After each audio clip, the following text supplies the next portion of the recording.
অনেক দিনের সাধনা, জল্পনা কল্পনা, আপনার মোহরে নবুয়তে আমার ঠোঁটটা আমি লাগাবো, আপনার মোহরে নবুয়তের মধ্যে আমার ঠোঁটটা লাগিয়ে আমার ঠোঁটটারে আমি জাহান্নাম থেকে পরিত্রাণ করাবো। এজন্য প্ল্যান প্রোগ্রাম করে এতক্ষণ আপনার জামাটা খুলতে বলেছি। আপনার উপরে আমার কোনো হক নাই। আমার আব্বা মা, আমার সম্পদ, আমার জীবন আপনার জন্য কোরবান গো নবী। ওয়াকানা বাইনা কাতিফাইহি খাতামুন নবুওয়া, আর পিঠের মধ্যে কাজিররিল হাজালা, কবুতরের ডিমের মতো একটা মাহরুন নবুওয়া ছিল। উনি যে শেষ নবী, উনি যে প্রফেট, দ্য লাস্ট মেসেঞ্জার, এটা প্রমাণ আল্লাহ সিল মেরা দিছে বাম দিকের কাঁধে, ডান দিকে না। কোন দিকে? সাহাবারা যারা এটা দেখেছেন তারা বলেছেন যে আমরা দেখেছি এর মধ্যে কিছু চুলও ছিল, একটু লালচে ছিল, একটু উঁচু ছিল। একদিন বিশ্বনবী বললেন, বান্দার কোনো হক আল্লাহ কোনোদিন ছেড়ে দেয় না। আল্লাহর হক আল্লাহ মাফ করে, বান্দার হকের মাফ নাই।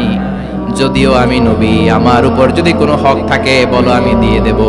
কোন সাহাবী দাঁড়ায় না। এক সাহাবী দাঁড়িয়ে বলল, নবী, যুদ্ধের ময়দানে চাবুক চালানোর সময়, লাঠি চালানোর সময় এক কাফেরকে মারতে যে আপনার লাঠির বাড়ি আমার পিঠের মধ্যে পড়েছে।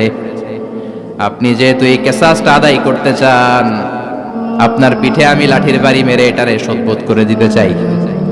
সাইয়েদনা ওমরে ফারুক হাতের জামা এরকম করতে শুরু করছে, আয় এদিকে আয়, তোরে শোধবোধ করাই। বিশ্বনবী বললেন, ওমর রাখো, এটা বান্দার হক, মিটাতে দাও। বিশ্বনবী বললেন, আসো, তুমি এসে আমার পিঠে লাঠি দিয়ে চাবুক দিয়ে বাড়ি মারো।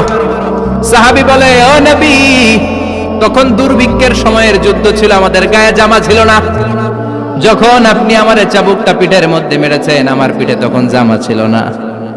আপনি যদি যথা নিয়মে কেসাসটা আদায় করতে চান, আপনার জামাটা খুলেন, খালি পিঠের মধ্যে বাড়িটা মারিস। এবার ওমরে ফারুককে ধরে কে, এদিকে আয়, তোরে দেখাইতেছে। বিশ্বনবী বললেন, ওমর থামো, মারতে দাও। বিশ্বনবী উনার জুব্বাটা উপরের দিকে উঠালেন, পিঠের মধ্যে বাড়ি দেওয়ার জন্য ওই সাহাবীকে ডাকলেন। ওই সাহাবী বিশ্বনবীকে পিছন দিক থেকে জড়িয়ে ধরে ওই মোহরে নবুয়তের মধ্যে চুমু দিয়ে ফেলেছে। সাহাবী বললেন, নবী গো, এই নাটক করার জন্য আপনি আমারে মাফ করে দিয়েন। আপনি বিশ্বনবী, উদম গায়ে আপনারে দেখা যায় না, খালি গায়ে আপনারে দেখা যায় না। শুনেছি আপনার পিঠের মধ্যে মোহরে নবুয়ত আছে। অনেক দিনের সাধনা, জল্পনা কল্পনা, আপনার মোহরে নবুয়তে আমার ঠোঁটটা আমি লাগাবো, আপনার মোহরে নবুয়তের মধ্যে আমার ঠোঁটটা লাগিয়ে আমার ঠোঁটটারে আমি জাহান্নাম থেকে পরিত্রাণ করাবো। এজন্য প্ল্যান প্রোগ্রাম করে এতক্ষণ আপনার জামাটা খুলতে বলেছি। আপনার উপরে আমার কোনো হক নাই। আমার আব্বা মা, আমার সম্পদ, আমার জীবন আপনার জন্য কোরবান গো নবী। বিশ্বনবীর পিঠে বাম দিকে খাতামুন নবুওয়া ছিল, মাহরে নবুওয়া। কোন বর্ণনা এসেছে উনি এই মাহরে নবুওয়া দিয়ে পিছন দিকে দেখতেন।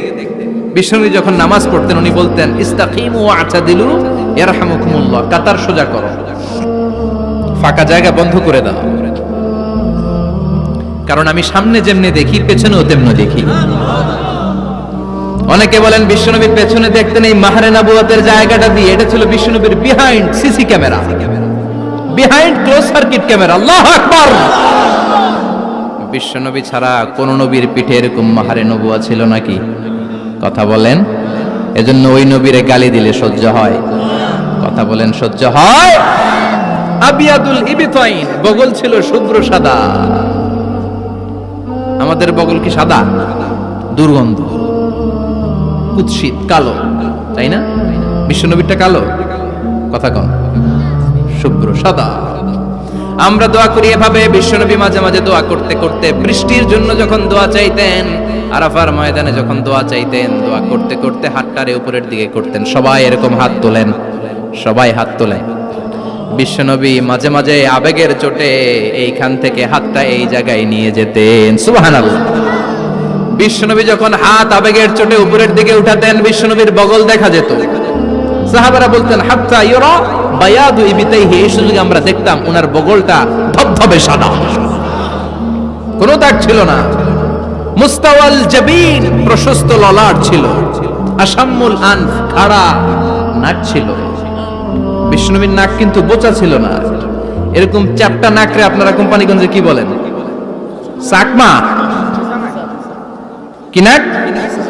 হ্যাঁ, বুসা, নাক বুসা বা বোচা। বিশ্বনবীর নাক এই চাকমা স্টাইলে নাক ছিল না, খাড়া ছিল, খাড়া নাক ছিল। সুবহানাল্লাহ পড়ো। মুফাল্লিজুল আসনান, দাঁতগুলো ছিল পরিপাটি। বিশ্বনবীর দাঁতের দিকে তাকালে, বিশ্বনবীর হাসির দিকে তাকালে মনে হতো হাসিতে যেন মুক্তা ঝরে। বিশ্বনবী দেখতে কেমন ছিল আন্দাজ পাচ্ছেন না মোটামুটি? এই চমৎকার দেহটা নিয়ে যখন আয়নার সামনে দাঁড়াতেন, বিশ্বনবী জোস জোস পোজ দিতেন না। এখনকার ছেলেপেলেরা বলে আয়নার সামনে দাঁড়াইয়া দেই জোস জোস পোজ, আছে না নাই? বিশ্বনবী জোস জোস পোজ দিতেন না। বিশ্বনবী আয়নার সামনে দাঁড়িয়ে বলতেন, আল্লাহুম্মা হাসানতা খালকি ফাহসিন খুলুকি। ও আল্লাহ, আমার চেহারাটা যেমনি আপনি সুন্দর বানিয়েছেন, আমার হৃদয়টারেও সুন্দর করে দেন। What a attitude, what an attitude! কি অ্যাটিটিউড ছিল ওনার! আমরা আয়নার সামনে সেজে পড়ে দাঁড়ালে চুলকে সাইজ করি, পাং করি, স্টাইল করে, ডিজাইন করি। বিশ্বনবী সুন্দর চেহারাটা নিয়ে যখন আয়নার সামনে দাঁড়াতেন বলতেন, আল্লাহ, আমার চেহারাটা যেমনি সাদা, হৃদয়টারেও সাদা করে দেন। কিছু মানুষ আছে চেহারা সাদা, হৃদয় কালো, আছে না নাই? কিছু মানুষ আছে চেহারাটা কুচকুচে কালো, অন্তরটা সাদা, এমন মানুষও আছে না নাই? বিশ্বনবীর ভেতরও সাদা, বাহিরও সাদা। সুবহানাল্লাহ। আর এই সুন্দর সাদা দেহ নিয়ে আয়নায় দাঁড়িয়ে পড়তেন, আল্লাহ, চেহারা যেমনি সুন্দর, চরিত্রটাও সুন্দর করে দেয়। এজন্য আয়নার সামনে দাঁড়িয়ে এই দোয়ার দরকার, আছে না নাই? পড়তে রাজি আছেন? মনে থাকবে না মাহফিল শেষ ভুলে যাবেন? মনে থাকবে? আয়নার সামনে আপনি যখন দাঁড়াবেন, আপনার স্ত্রী যখন দাঁড়াবে, আপনার বাচ্চারা যখন দাঁড়াবে, বলে দিবেন, বাবা, আয়নার সামনে দাঁড়ানোর দোয়া পড়ো। কত অসাধারণ দোয়া! পড়েন আওয়াজ করে আমার সাথে, আল্লাহুম্মা হাসানতা খালকি ফাহসিন খুলুকি। আল্লাহুম্মা হাসানতা খালকি ফাহসিন খুলুকি। এর মানে, আল্লাহ, আমার চেহারাটা করেছো সুন্দর, আমার আচরণ, আমার চরিত্রটাও সুন্দর করে দাও। চিৎকার করে পড়েন আমিন। তাহলে বিশ্বনবীর ব্যাপারে তিনটা কথা আমরা শুনবো বলেছিলাম, প্রথমটা শুনে ফেলেছি। মানে উনি দেখতে কেমন ছিলেন, উনি দেখতে কেমন ছিল, এর মধ্যে আমাদের আমলের কিছু নাই, শুধু বর্ণনা করা আর শোনা আর বিশ্বনবীকে ভালোবাসা, ঠিক কিনা? কারণ উনার না খাড়া, আমার তো খাড়া নাও হইতে পারে। উনি সুন্দর, আমি তো শ্যামলা হইতে পারি, কারণ এটা আল্লাহর দেয়া পরীক্ষা, ঠিক কিনা? দ্বিতীয় পয়েন্ট থেকে আমাদের আমল শুরু।